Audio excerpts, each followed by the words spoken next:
जय हिंद। आज का टॉपिक जो संसद से संबंधित है, संसदीय समितियां। संसदीय समितियां वो काम करती है जो संसद की सहायतार्थ होता है। संसदीय समितियों को लघु संसद भी कहते हैं। संसदीय समितियां कार्यपालिका पर नियंत्रण रखती है। संसदीय समितियों का कार्यकाल 1 साल होता है। कोई भी मंत्री संसदीय समितियों का अध्यक्ष या सदस्य नहीं हो सकता है। संसदीय समितियां 1919 के अधिनियम के तहत मॉन्टेग्यू-चेम्स्फोर्ड सुधार के आधार पर बनाई गई और इनका निर्वाचन एकल संक्रमणीय मतदान प्रणाली के आधार पर होता है। तो संसदीय समितियां ये संसद के सहायतार्थ होती है, संसद की सहायता करने के लिए होती है। ये कार्यपालिका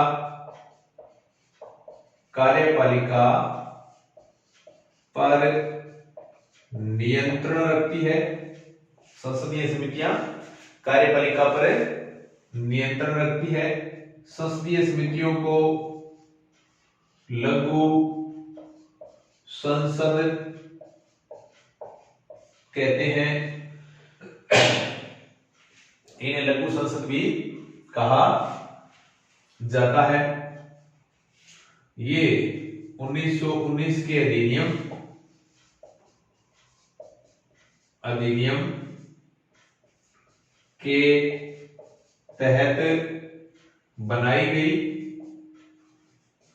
बनाई जिसे मॉन्टेग्यू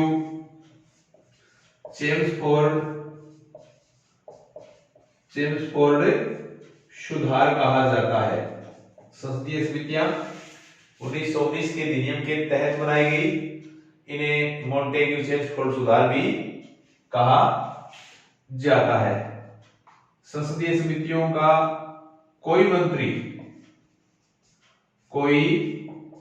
मंत्री इनका सदस्य या अध्यक्ष नहीं हो सकता।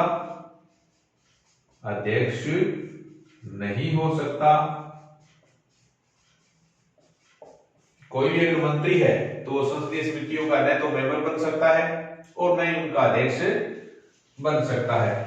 इनका कार्यकाल 1 साल होता है। कार्यकाल 1 वर्ष होता है। इनका चुनाव एकल संक्रमणीय मत प्रणाली से होता है और ये सभापति के निर्देशन में चलती है। सभापति के निर्देशन में होती है। यानी संसदीय समितियां लोकसभा अध्यक्ष और राज्यसभा के अध्यक्ष उनके निर्देशन में चलती है और खास तौर पर लोकसभा के अध्यक्ष के निर्देशन में संसदीय समितियां चलती है। अगर संसदीय समितियों का प्रकार देखा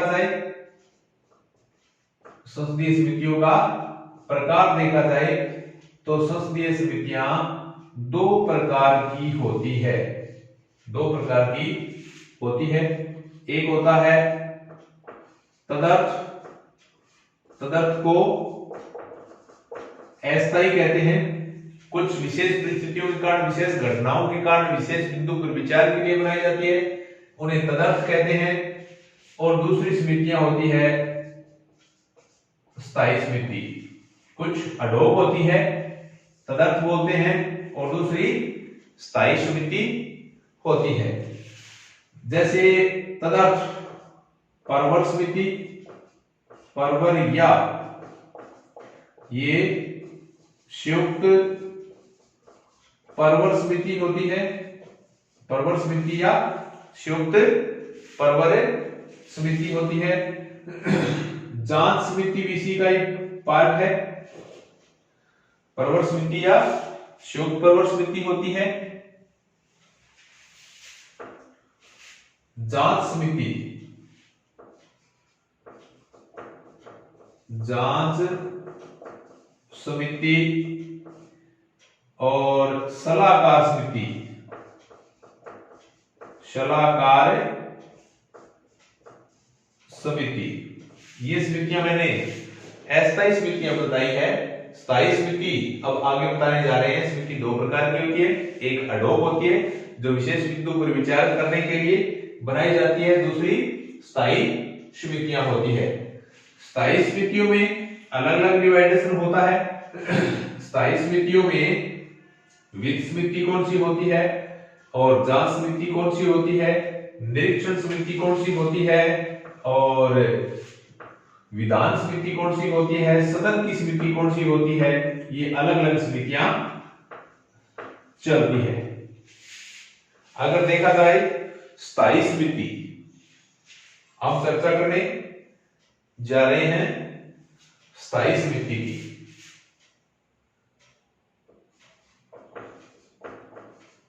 स्थायी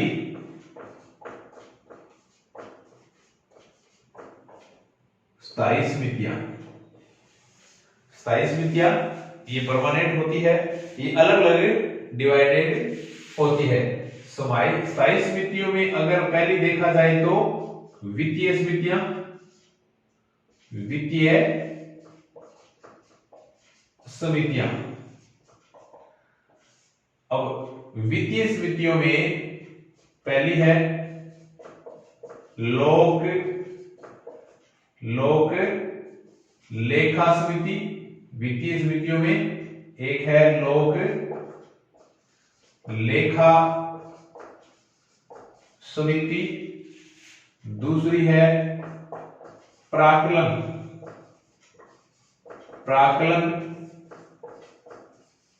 समिति और तीसरी है लोक उपक्रम।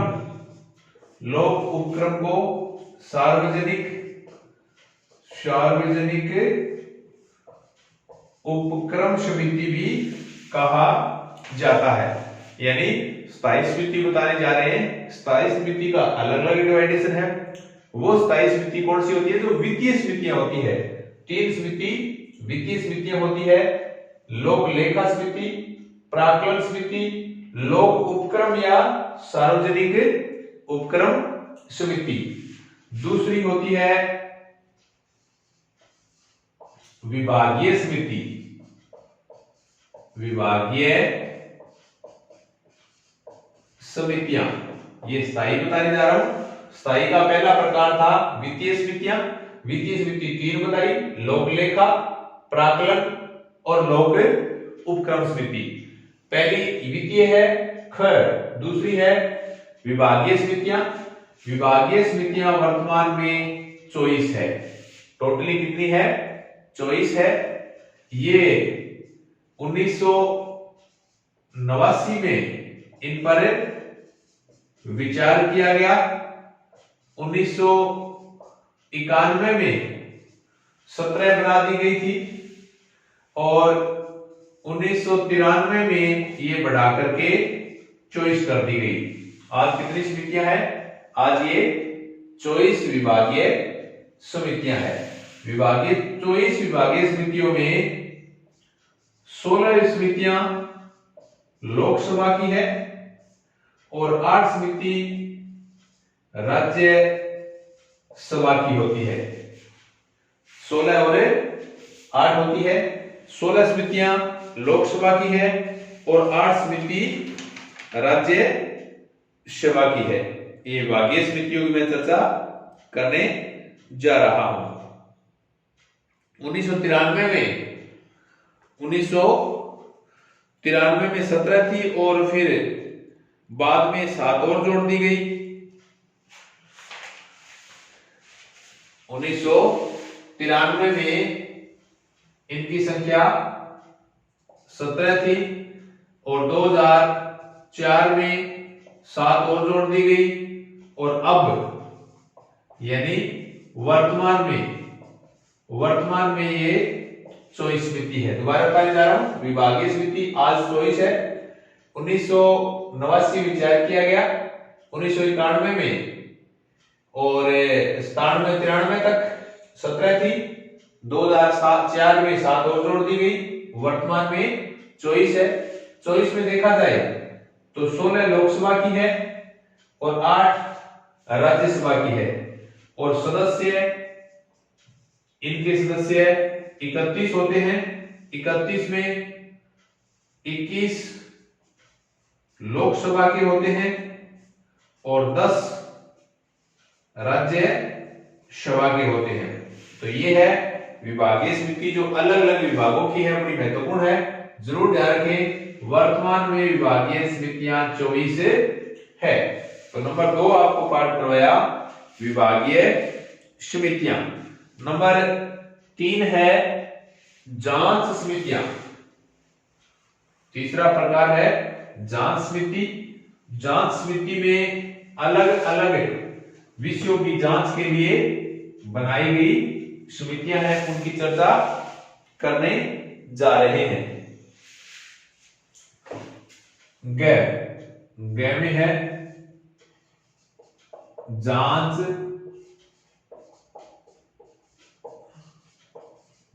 समितियां। जांच समितियों में नंबर 1 है विशेषाधिकार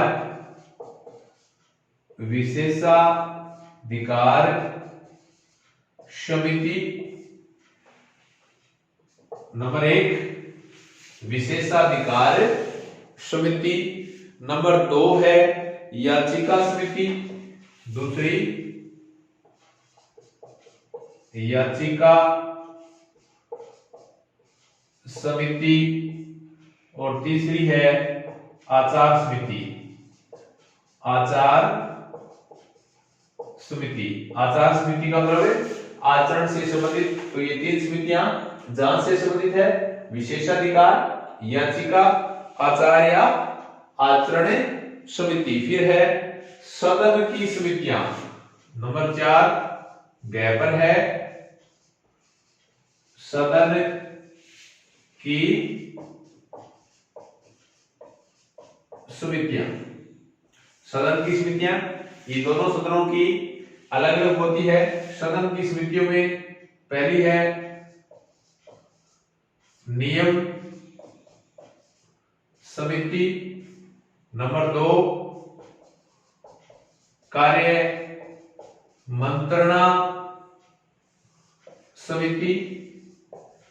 पहली है नियम समिति, दूसरी है कार्य मंत्रणा समिति। फिर है सदन में अनुपस्थित रहने वाले सदस्यों की समिति। तीसरी है अनुपस्थित सदस्यों की समिति। और नंबर 4 है गैर सरकारी विधेयकों की समिति। विधेयकों की समिति। तो ये आपको बताया है सदन की समितियां। सदन की समिति दोनों सदनों की अलग अलग होती है, लोकसभा की समिति और राज्यसभा की समिति। इनमें है नियम समिति, कार्य मंत्रणा समिति, अनुपस्थित रहने वाले सदस्यों की समिति, और नेक्स्ट है गैर सरकारी विधेयकों की समिति। नेक्स्ट है छानबीन समिति। छानबीन समितियों में जैसे सरकारी आचरण समिति, आश्वासन समिति, SC/ST समिति, इनकी चर्चा करने जा रहे हैं। नेक्स्ट है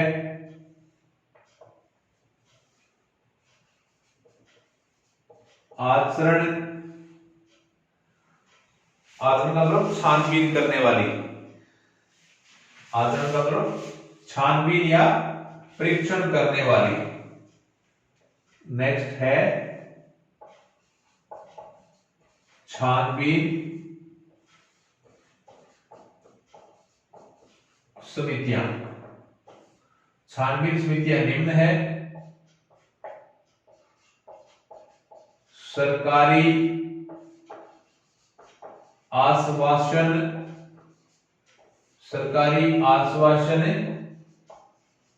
समिति, SC ST सदस्यों की समिति, जो अनुसूचित जाति और अनुसूचित जनजाति के सदस्यों की समिति होती है, अधीनस्थ विधान समिति। तीसरी है अधीनस्थ विधान समिति। और नंबर 4 है पत्रों की समिति। नंबर 4 है पत्रों की समिति। ये 4 छानबीन समितियां आपको करवाई गई है। छानबीन समितियों में महिला सशक्तिकरण भी और जोड़ सकते हैं। इसमें महिला सशक्तिकरण समिति, महिला सशक्तिकरण समिति भी छानबीन समिति ही होती है। और एक लाभ के पदों की समिति, लाभ के पदों की समिति। ये तो 6 समितियां करवाई गई है। ये छानबीन समिति है। छानबीन समिति भी दोनों सदनों की अलग अलग होती है, जैसे सरकारी आश्वासन समिति, अनुसूचित जाति जनजाति के सदस्यों की समिति, अधीनस्थ विधान समिति, पत्रों की समिति, महिला सशक्तिकरण समिति और लाभ के पद की समिति। और नेक्स्ट है सेवा समिति। नेक्स्ट है सेवा समितियां। सेवा समितियों में जैसे लाभ के पद वाली ग्रंथालय समिति, ये अलग अलग हो जाएगी। आवास, वेतन, ग्रंथालय, इसमें है आवास समिति, वेतन समिति, वेतन समिति। और नंबर 3 है ग्रंथालय समिति। तीसरी है ग्रंथालय समिति। और चौथी है सामान्य विचार समिति। ये टोटल समितियों के अलग अलग प्रकार बताए हैं। सारी समितियों को, स्थायी समितियों को 6 भागों में अलग अलग डिवाइडेशन किया गया है। छठा पार्ट है सेवा समिति। सेवा समिति में 4 समितियां आई है। आवास से संबंधित समिति, वेतन से संबंधित समिति, ग्रंथालय से संबंधित समिति और सामान्य विचार से संबंधित समिति। अब कुछ तदर्थ और अडोक समितियों की चर्चा करते हैं, जो अस्थायी समितियां होती है। तदर्थ यानी अडोक समितियां कैसे कैसे काम करती है, उनके क्या रूल्स होते हैं। किसी भी विधेयक पर विचार करने हेतु अडोक समितियां बनाई जाती है। परवर या संयुक्त परवर समिति।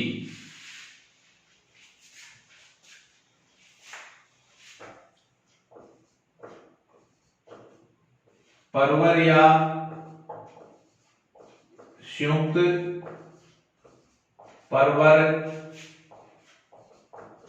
समिति। पहले संक्षेप में समितियों का डिवाइडेशन किया था। अब समितियों के बारे में बताने जा रहे हैं। परवर या संयुक्त परवर समिति ये अस्थायी होती है। अस्थायी यानी तदर्थ होती है। किसी विधेयक पर विचार करने के लिए बनाई जाती है। विधेयक पर विचार करने हेतु, किसी भी विधेयक पर विचार करने हेतु बनाई जाती है। इनके सदस्य कितने होते हैं? अगर दोनों की एक है, अलग अलग है तो अधिकतम में 30 सदस्य हो सकते हैं। यदि संयुक्त बनाई गई है, संयुक्त बनाई गई है, तो 45 सदस्य इनके होंगे। 45 यानी लोकसभा के 30 लोकसभा के आएंगे और राज्यसभा के 15 आएंगे। तो ये है परवर या संयुक्त परवर समिति। अस्थायी समिति है, क्यों बनाई जाती है? किसी विधेयक पर विचार करने हेतु बनाई जाती है। सदस्य कितने होते हैं? अलग अलग है तो अधिकतम 30 हो सकते हैं। अगर संयुक्त यानी जॉइंट है तो 45 हो सकते हैं। और ये 3 माह में सदन को अपनी रिपोर्ट देती है। ये 3 माह में ये रिपोर्ट देती है, 3 माह में रिपोर्ट देने का काम करती है। ये है परवर समिति। परवर समिति जो अस्थायी समिति होती है, जो दोनों सदनों की भी अलग अलग हो सकती है और साथ में भी हो सकती है। साथ में होगी तो इनके सदस्य 45 होंगे, अलग अलग होंगे तो 30 होगी। जांच समितियां नेक्स्ट बताने जा रहा हूं। जांच समितियां, जांच समितियां। अब जांच समितियां है, ये भी अस्थायी होती है। अस्थायी का मतलब तदर्थ समिति होती है। किसी विषय पर जांच के लिए बनाई जाती है। अगर ये अलग अलग है तो सदस्य अधिकतम 30 हो सकते हैं। अगर ये अलग अलग है तो इनके सदस्य अधिकतम 30 हो सकते हैं। अगर ये संयुक्त है, अगर ये जांच समिति संयुक्त है तो इनके सदस्य 45 होंगे। अगर दोनों सदनों की संयुक्त बनाई गई है तो 45 होंगे। 45 का डिवाइडेशन ऐसे होगा कि 30 लोकसभा के होंगे और 15 राज्यसभा के मेंबर होंगे। आज तक जो संयुक्त जांच समिति बनाई गई है, जिन्हें जेपीसी कहते हैं, JPC joint parliament committee. JPC का मतलब है जॉइंट पार्लियामेंट कमेटी, संयुक्त संसदीय समिति। संयुक्त संसदीय समिति आज तक 5 बनाई गई है। इन्हें कहेंगे संयुक्त संसदीय समिति। संयुक्त संसदीय समिति जिन्हें जेपीसी कहते हैं। आज तक कितनी बनाई गई है? आज तक 5 बनाई गई है। पहली है बी रामानंदन, पहली समिति है वो है बी शंकरानंदन समिति। बी शंकरानंदन समिति, बी शंकरानंदन समिति। ये समिति 1985 में बनाई गई थी। कारण उसका उद्देश्य क्या था? उद्देश्य बोफोर्स तोप घोटाला, तोप घोटाला। पहली जो जेपीसी समिति है वो 1985 में बनाई गई। बी शंकरानंदन समिति, बी शंकरानंद के अध्यक्षता में बनाई गई। इनका उद्देश्य क्या था? बोफोर्स घोटाला था, उनकी जांच के लिए पहली जो संसदीय समिति बनाई गई थी। और दूसरी संसदीय समिति थी वो थी रामनिवास मिर्दा समिति। दूसरी संसदीय समिति रामनिवास मिर्दा समिति। रामनिवास मिर्दा समिति जो कि 1992 में बनाई गई थी। ये 1985 से लेकर 1987 तक है। ये 1992 में बनाई गई थी। हर्षद मेहता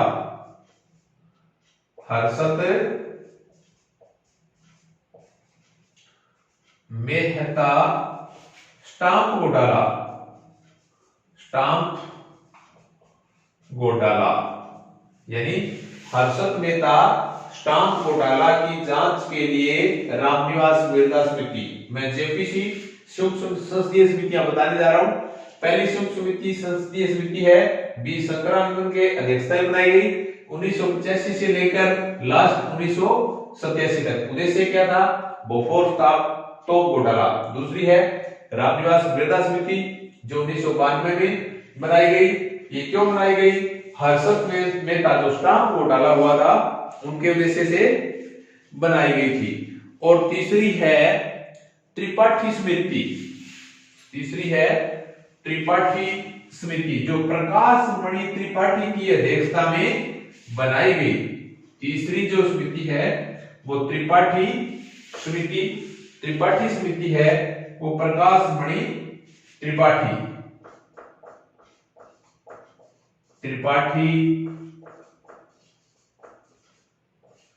समिति। त्रिपाठी समिति कब बनाई गई थी? त्रिपाठी समिति 2001 में बनाई गई। अध्यक्षता कौन थे? प्रकाश मणि त्रिपाठी। प्रकाश मणि त्रिपाठी इनके अध्यक्ष थे। और ये केतन पारिक स्टाम्प घोटाला, ये भी जो है वो केतन पारिक शेयर घोटाले से संबंधित थी। केतन पारिक शेयर घोटाला, केतन पारिक शेयर घोटाला था, उनकी जांच के लिए ये समिति बनाई गई थी। ये तीसरी जॉइंट पार्लियामेंट कमेटी थी। चौथी थी वो है शरद पवार समिति। शरद पवार समिति। शरद पवार समिति जो 2003 में बनाई गई थी।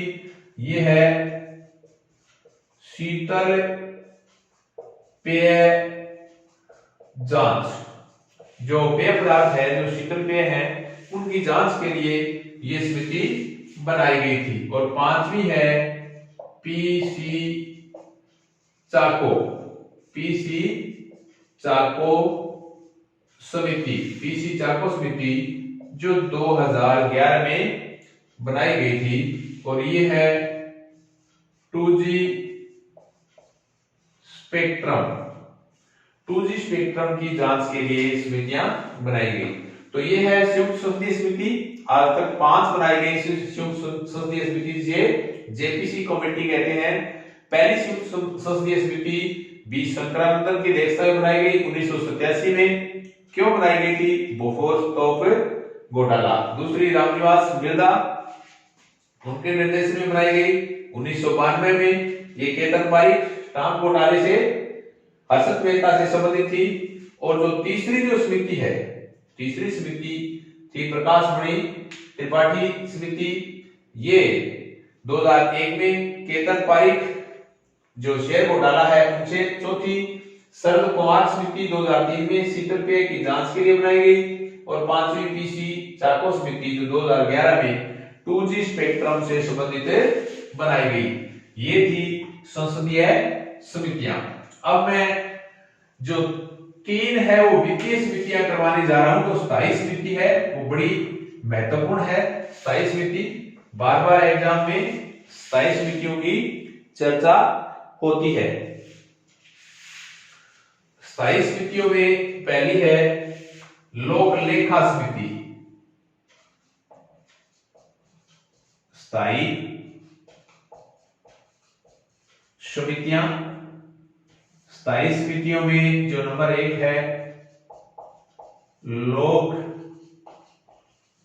लेखा समिति। सबसे महत्वपूर्ण समितियों में से एक मानी जाती है लोक लेखा समिति। ये 1919 के अधिनियम के तहत 1921 में बनाई गई थी। लोक लेखा समिति 1919 के अधिनियम के तहत 1921 में बनाई गई थी। इसमें सदस्य 22, कितने सदस्य? इसमें सदस्य 22 होते हैं। जो 15 सदस्य होते हैं वो लोकसभा से और 7 सदस्य होते हैं वो राज्य सभा से माने जाते हैं। इसका अध्यक्ष विपक्ष का होता है। विपक्ष का 1967 से ये परंपरा है। 1969 में मीनू मसानी को पहली बार बनाया था। जो लोक लेखा समिति है उनका अध्यक्ष विपक्ष का है। ये परंपरा 1967 से चली आ रही है और 1969 में मीनू मसानी को पहली बार बनाया गया। और अब इसके अध्यक्ष कौन है? वर्तमान में अध्यक्ष है अधीर रंजन चौधरी। अधीर रंजन चौधरी जो 1 मई 2020 से इसके अध्यक्ष है। अब ये कार्य क्या क्या काम करती है? काम इसके बड़े महत्वपूर्ण है। नंबर 1, ये सीएजी की जो रिपोर्ट है, सीएजी की रिपोर्ट को जांचती है। ये भ्रष्टाचार का पता लगाती है, कहां पर भ्रष्टाचार हुआ है। सरकारी धन अगर अपव्यय हुआ है तो उनकी जांच करती है। यानी लोक लेखा समिति को सरकारी धन का रखवाला कुत्ता कहा जाता है। लोक लेखा समिति को सरकारी धन का रखवाला कुत्ता कहा जाता है। उसे सीएजी का सहयोगी माना जाता है और लोक लेखा समिति को प्राक्कलन समिति की जुड़वा बहिन भी माना जाता है। इनका काम क्या होता है? नियंत्रक एवं महालेखा परीक्षक की वार्षिक रिपोर्ट जांच करना, जांच करके वो राष्ट्रपति तक पहुंचाना। नंबर 2, सरकारी धन का उपयोग जहां भी हुआ है, क्या कहीं भ्रष्टाचार हुआ है, उनकी जांच करना। मितव्ययता आदि की जांच करना। आज तक जितने बड़े बड़े घोटाले हुए हैं जैसे 2G घोटाला, कोयला घोटाला, इनकी जांच लोक लेखा समिति ने की है। 1967 से परंपरा है कि विपक्ष का ही इनका अध्यक्ष बनाया जाता है और वर्तमान में इसके अध्यक्ष अधीर रंजन चौधरी माना जाता है और इसे लोक लेखा प्राक्कलन समिति की जुड़वा बहिन माना जाता है। ये थी लोक लेखा समिति। नंबर 2 समिति है प्राक्कलन समिति। बार बार प्रश्न आता है, बार बार प्रश्न रिपीट होता है कि वो कौन सी समिति है जिनके सारे मेंबर लोकसभा के होते हैं। टोटल के टोटल मेंबर लोकसभा के माने जाते हैं। नंबर 2 प्राक्कलन समिति, दूसरी है प्राक्कलन समिति। प्राक्कलन समिति है वो जो वित्त मंत्री था जॉन मथई, उनकी सिफारिश पर बनाई गई। 1950 में वित्त मंत्री जॉन मथई की सिफारिश पर बनाई गई। सिफारिश पर बनाई गई। सदस्य 1956 तक 25 थे। 1956 के बाद 30। लेकिन सबसे महत्वपूर्ण बात यह है सभी सदस्य लोकसभा के, सभी सदस्य लोकसभा के होते हैं। ये जरूर ध्यान दें वो कौन सी समिति है जिनके टोटल के टोटल मेंबर लोकसभा के माने जाते हैं, वो है प्राक्कलन समिति। प्राक्कलन समिति के टोटल मेंबर लोकसभा के माने जाते हैं। किस समिति को? मितव्यय समिति, मितव्यय या कम खर्च करने वाली समिति भी कहा जाता है। मितव्ययता समिति इसी को कहा जाता है। और गिरीश भालचंद्र वर्तमान में इसके जो अध्यक्ष है, वर्तमान में इसके अध्यक्ष है गिरीश भालचंद्र, जो 2020 में 1 मई 2020 में इसका अध्यक्ष बनाया गया था, गिरीश भालचंद्र। अब रही बात, ये क्या करती है? ये अनुमान समिति है, ये प्राकलन समिति है। ये सरकारी धन का एडवांस में अनुमान लगाती है कि किस विभाग में कितना धन खर्च होगा, इसका अनुमान, इसलिए इसे अनुमान समिति भी कहते हैं, प्राकलन समिति भी कहते हैं। ये एडवांस में अनुमान लगाती है कि सरकारी धन कितना खर्च होने वाला है, इस चीज का ये अनुमान लगाती है। ये जॉन मथई की सिफारिश पर बनाई गई। 1956 तक इसके 25 मेंबर थे टोटल लोकसभा के, टोटल लोकसभा के 1956 के बाद 30 कर दिए गए। आज सभी सदस्य लोकसभा के हैं और गिरीश भालचंद्र इसके अध्यक्ष वर्तमान में है। तीसरी है लोक उपक्रम समिति। लोक नंबर 3 करवाने जा रहा हूं। लोक उपक्रम समिति, ये स्थायी समिति है। लोक उपक्रम समिति ये स्थायी समिति है। लोक उपक्रम समिति कृष्ण मेनन की देन मानी जाती है। ये 1964 में बनाई गई। ये कृष्ण मेनन की देन मानी जाती है। यानी कौन सी समिति है जो कृष्ण मेनन की देन मानी जाती है? 1964 में कृष्ण मेनन ने इसे बनाने की सिफारिश की थी और गठन का श्रेय जीवी मावलंकर को जाता है। इसके गठन का श्रेय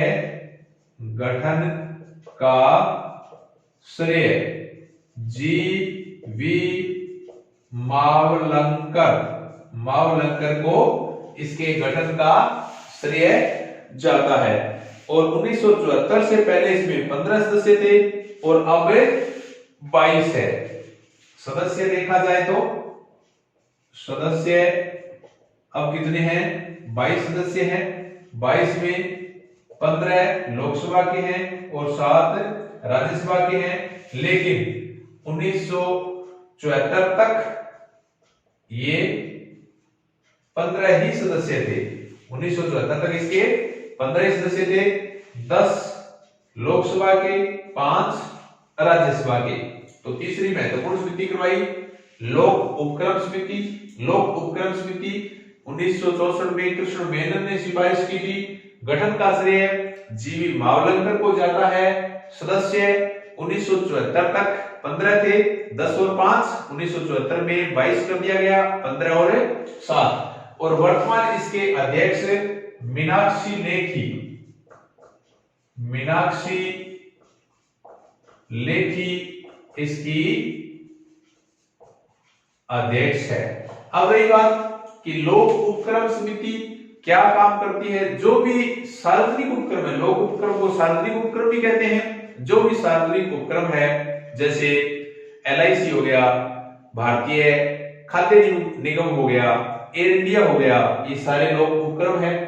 इनके बारे में जानकारी देना, इनके बारे में नीतियां बनाना आदि की जानकारी लोक उपक्रम समिति कराती है।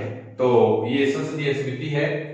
डियर फ्रेंड्स, आपको अवश्य ही पसंद आई होगी। अगर आपको अच्छी लगी संसदीय समिति तो वीडियो को ज्यादा से ज्यादा शेयर कीजिए, सब्सक्राइब कीजिए।